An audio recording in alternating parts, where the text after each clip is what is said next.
Eegdonni Warraaqsa Islaamaa Iraan labsii haaraa kan Tel Aviv fi Washingtoniin kirkirsuun dabarsanii jiru. Uummatamni jijjiiramee jira.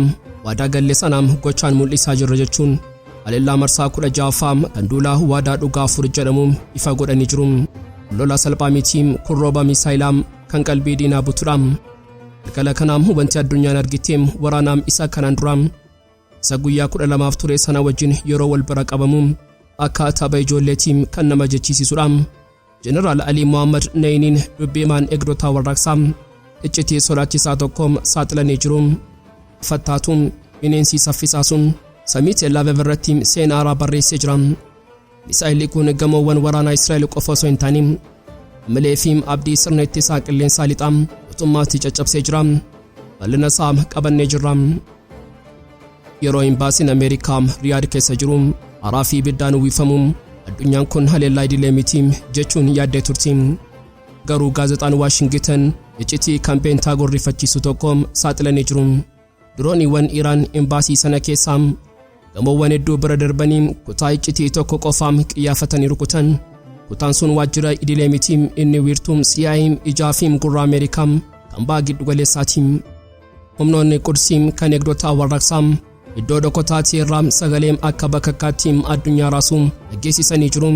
Bal'ina isaanii dhageessu. Ejensiin oduu Anadolu biyya loltoota Ameerikaa dhibbaan lakkaa'aman irraa dhiyaatee saaxilee jira. Ajajoonni waraanaa kutaa leenjii keessatti loltoota walitti qabuun macaafaa warra kiristaanaa mul'ata Yohaannis banuun kunoom wanti Iraan keessatti ta'aa jiru mallattoo dhumaa biyya lafaatiin Yesuus Kiristoos deebi'ee dhufuuf waraanni kun ta'uu qaba jechuun ajaja kennuun iccitii lola Ameerikaa kan ilaalcha amantaatiin dabalame kanam yoo xumuraatti nu faana turtan ni dhageessu. Qophii keenyaam laayik gochuun jalqabaan affeerraa keenyaam yeroo maraatiin yooyaam ashamaar kafuuneem kabajamtootaam dhaggeeffattoota keenyaam kun Oromia 24 Newsdhaam kanneen chaanalaa YouTube keenyaa faara taatan subscribe gochuun maatii keenya taam qophiin keenya namoota hedduu bira akka ga'uuf like share gochuun waliif qooduun dagatinaam xumuraa qophii keenyaatiin turtii gaarii.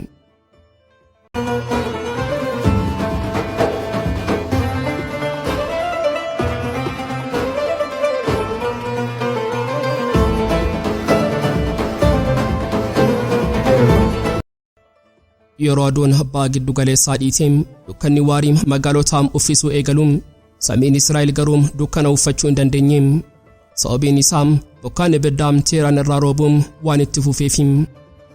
Galgalaam guyyaa 4ffaam waraana guddichaa kanaam eegdonni Warraaqsa Islaamaa labsii haaraa kan Tel Aviv fi Washingtoniin kirkirsuun dabarsanii jiru. Uummatamni jijjiiramee jira. Waadaa galle sanaam gochaan mul'isaa jirra jechuun Haleellaa marsaa 16ffaam kan duula Waadaa Dhugaa jedhamuun ifa godhan. Lola salphaa miti kun rooba Misaa'elaa kan qalbii diinaa butuudha. Galgala kanaam wanti addunyaan argiteem waraanaam isa kanaan duraam isa guyyaa 12 ture sana wajjin yeroo wal bira qabamu akka tapha ijoolleetiin kan nama jechisiisudha. Jeneraal Alii Mahaammad Naayiniin dubbiimaan eegdota warraaqsaa iccitii sodaachisaa tokkoom saaxilanii jiru. Misaa'elonni nuti har'a fayyadamne kanneen kaleessaa miti. Isaan kun sammuu qabu. Isaan kun ija diinaa jalaa miliquu qofa osoo hin taane diina gowwomsanii onnee isaa rukutu. Akka jeneraalichi jedhanitti rukutaan galgala kanaa tilmaama diinaa hundaa kan diigee fi sirna ittisaa isaanii kan qollaan bisedha. Garuu wanti hunda caalaa jeneraalota warra dhiyaa fi Israa'eliin naasisee baay'ina Misaa'elaa qofa miti bineensa saffisaa haaraa kan Teeraan galgala kanaa ifa baasedha. Gaazexaan waraanaa Ameerikaan beekamtu Military Watch Magazine gabaasa tattamaa baasan Iraan har'aa seenaa jijjiirteetti. Misaa'elaa Hypersonic kan Fattah-2 jedhamuun dirree waraanaatti galchiteetti jetti. Meem waa'ee Fattah-2 kanaam gadi fageenyaan haa ilaallu. Maaliif yeroo addunyaan maqaa isaa dhageessu rifatti? Misaa'elli kun meeshaa waraanaa qofa miti inni injifannoo saayinsiiti. Saffisni isaa qofti amanuuf namatti ulfaata. Sa'aatii tokkotti kiiloomeetira 18,500 fiiga. Kana jechuun saffisa sagalee dachaam 13 hanga 15tti barrisa. Kana afaan salphaan yoo keenyu Misaa'elli kun lixa Iraan irraa ka'ee Tel Aviv rukutuuf daqiiqaa 5 gadi qofaam itti fudhata. Yeroo gabaabaa kana keessatti raadarriin Iron Dome yookaan David Sling diina isaa adda baafate. Reggae deebii kennuuf humni isaa hin danda'u. osoo saayireniin iyyee hin xumuriin Fattah-tuun akka yaadeem daara godhee darbee jira. Iccitiin Fattah-tuun saffisaa qofarratti dhaabbatu. Inni teeknooloojiin Glide Vaisiliim jedhamu qaba. Misaa'elonni biroom yeroo darbataman karaa beekamaa tokko qabatu. Inni karaa sanaan herregee kuffisuu danda'a. Fattah-tuu garuu akkas miti. Inni qilleensa keessatti shubbisaa deema. Kallattii isaa seekoondiin jijjiiruu danda'a. Kanaaf sirni ittisaa Ameerikaa fi Israa'el eessaan dhufa eessa rukutaa jedhanii osoo bitaa galanii ho'iinsa guddaa dhaga'u. Misaa'elli kun ulfaatina mataa du'aa kiiloogiraama 200 ol kan baatu yoo ta'u dheerinni isaa meetira 12dha. Mootora sadarkaa 2 fayyadama.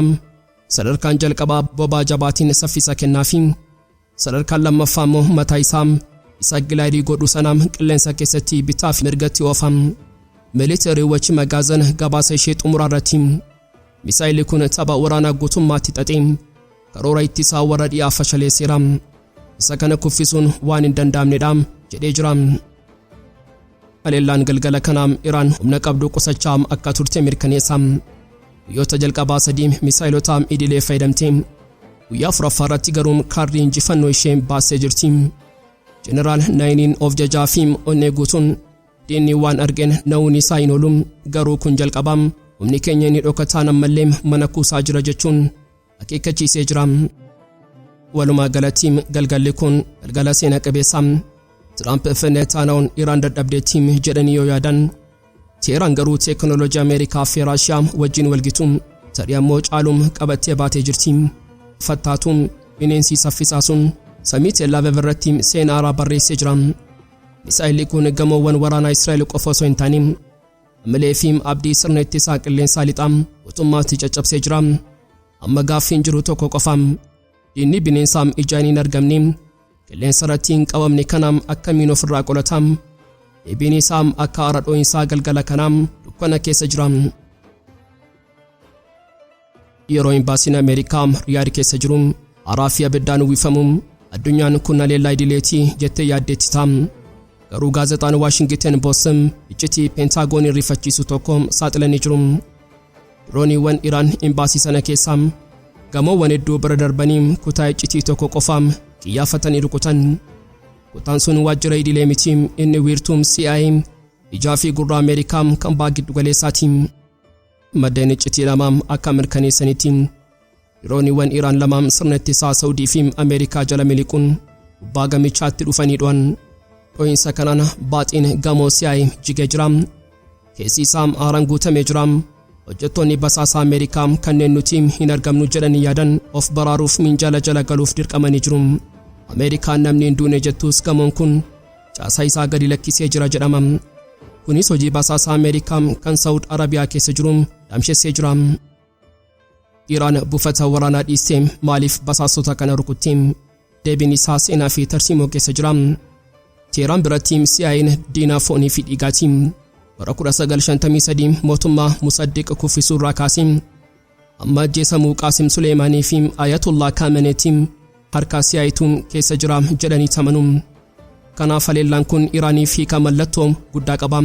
Isaan mata duree basaasaa keessan mana keessan keessatti dhukkunneerra jechuun Ameerikaa salphisuu barbaadan. Wanti hunda caalaam sodaachisaan ammoo haleellaa boodaa ergaa eegdonni warraaqsaa karaa teelegiraamaa dabarsanidha.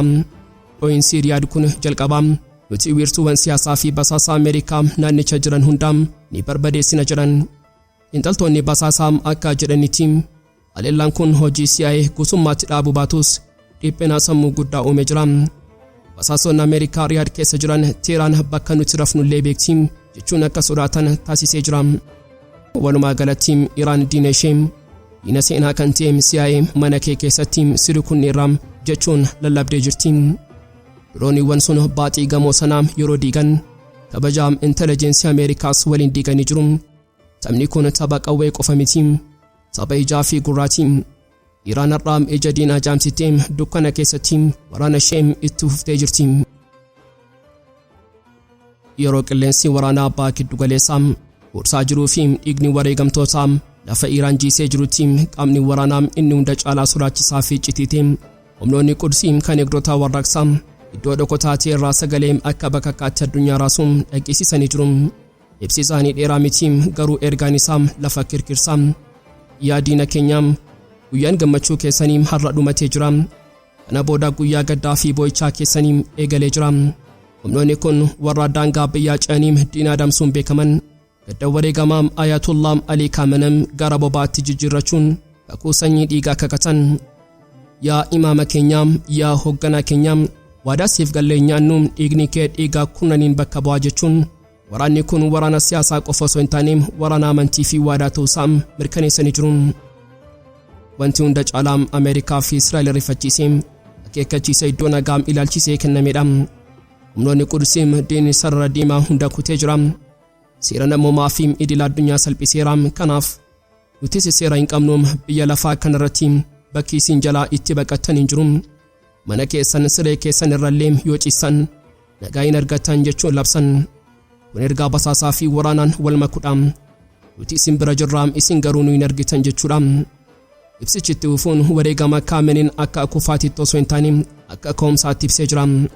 Isin hoogganaa keenya ajjeessan garuu beekam biyyi Islaamaa Iraanii fi addii mormii yookaan Resistance Front akkuma muka jabaa kan hundeen isaa lafa qabatee dameen isaa samii tuquuti. Bubbeen boombii keessanii damee kuteetaa garuu hundee isaa irraasnee jechuun diinaaf akeekkachiisa jabaa dabarsanii jiru. Ameerikaa fi Israa'el of tuultota addunyaa jedhamanii kan waamaman kun amma balbalaan ibiddaa ofitti bananii jiru. Humnoonni Qudsii hamma diinaa jilbeenfachiisnutti, amma dhiigaa wareegamtoota yookaan shuhadaawotaa deebisnutti ija keenyaa hin libsannu jechuun waraana kana xumuraan ga'uuf murteessuu isaanii ifa godhanii jiru. Trump Washington taa'ee gammaduu danda'a. Garuu humnoonni Qudsii gammachuun sun gabaabaadha. Boo'ichi dhufu garuu bara baraaf ta'a jechuun addunyaa sodaadhumaan eegsisaa jiru. Yeroo addunyaan waraana Iraanii fi Ameerikaa akka waraana siyaasaa kan bobaa fi aangoo irratti hundaa'etti ilaaltutti, ajajoonni waraanaa Ameerikaa garuu loltoota isaaniitiif ergaa biraa ergaa sammuu namaa doochuu dabarsaa jiru. Waraanni kun waraana idilee miti. Kun waraana dhuma addunyaati. Nuti karoora Waaqayyoo raawwachiisaa jirra jechuun lallabaa jiru. Ejensiin oduu Anaadooluu fi abbanni mirga amantii waraanaa iyyata loltoota Ameerikaa dhibbaan lakkaa'aman irraa dhiyaatee saaxilanii jiru. Ajajoonni waraanaa kutaa leenjii keessatti loltoota walitti qabuun macaafaa qulqulluu mul'ata Yohaannis bananii kunoo wanti Iraan keessatti ta'aa jiru mallattoodhuma biyya lafaatiin Yesuus Kiristoos deebi'ee dhufuuf waraanni kun ta'uu qaba jedhanii ajaja kennu. Wanti hunda caalaa nama naasisu ilaalcha isaan pireezidaantii Doonaald Tiraampiif qabanidha. Ajajaan tokko ija isaa keessaa ibidda amantii osoo mul'atu loltoota isaatiin akkas jedhe, hin sodaatinaa, pireezidaantiin Tiraamp nama salphaa miti. Inni dibamaadha, dibata Yesuus qaba. Waaqayyoon akka inni ibidda Iraan qabsiisee guyyaa qiyaamaa fiduuf isa filee jira. Loltoonni kiristaanaa, Yihuudootaa fi Musliimonni waraana Ameerikaa keessa jiran haasaa maraatummaa kanaan rifatanii nuti biyyaaf lollamoo amantii fi jechuun gaafachaa jiru. Dhibbanni kun Washington qofa irratti hin daangeffamne Tel Aviv keessa seenee jira. Beniyaamin Netanyahuun guyyaa lammaffaa waraana kana irratti jecha macaafa qulqulluu kan Amaaleq jedhu fayyadamee seenaa amantii keessatti Amaaleq diina Israa'el kan sanyiin isaa duguugamee baduu qabu kan loonii fi namni isaa hin hafne jechuudha. Netanyahuun Iraaniin Amaaleq jechuun isaa waraanni kun waraana sanyii duguugaa ta'uusaa fi kanaaf ammoo eeyyamaa amantii kennachuu isaa agarsiisa. Miikii Weinstein pireezidaantiin MRFF obeessaa gara ministeera ittisaa Ameerikaa Pete Hegsetitti qabee jira. Namichi kun Pentagon keessaa sarara diimaa mootummaa fi amantii diigeera. Amma ajajoonni waraanaa akka paastorotaatti lallabaa jiru. Kun balaa nageenyaa biyyaalessaatti jedhe. Hegset kanaan dura Ameerikaan biyya kiristaana qofa ta'uu qabdi jechuun falmaa ture. Amma immoo waraana Iraan akka duula amantiitti geggeessaa jira. Loltoonni Ameerikaa 15 kanneen iyyata kana barreessan iccitii kana saaxilanii jiru. Ajajaan keenya seeqa guddaa seeqa. Tiraamp qiyaamaa fiduuf dibameera jedha. Haalli isaa nama sodaachisaa akka waan waraanni kun addunyaa balleessuuf godhamuutti nutti hima. Walumaa galatti har'a waraanni giddu galeessaa waraana teeknooloojii qofa miti. Humni waraanaa Ameerikaa fi Israa'el ilaalcha masiihummaatiin oofamaa jiru. Isaan waraanni kun yoo ammaatee Yesuus ni dhufa jedhanii tamanu. garuu Iraanii fi addunyaan nagaam kun maraatummaadhaam isaan addunyaam ibiddaan gubuu barbaaduun jechuun dhiphachaa jiru. Taphni kun tapha siyaasaarra darbeeraam namoonni kolfaam qiyaamaa eegan kun furtuu niwukileeraam harkaa qabuun kunis balaa addunyaa guutuutiin. Egaan kabajamtootaam dhaggeeffattootaam Oromiyaa 24 News qophii guyyaadhaaf qabannee dhiyaanneem asumarratti goloomaam kanneen chaanalaa YouTube keenya haaraa taatan subscribe gochuun maatii keenyaataam qophiin keenya namoota hedduu bira akka ga'uuf like share gochuun waliif qooduun dagatinaam hanga xumuraa qophii keenyaatti waan nu faana turtaniif galatoomaa.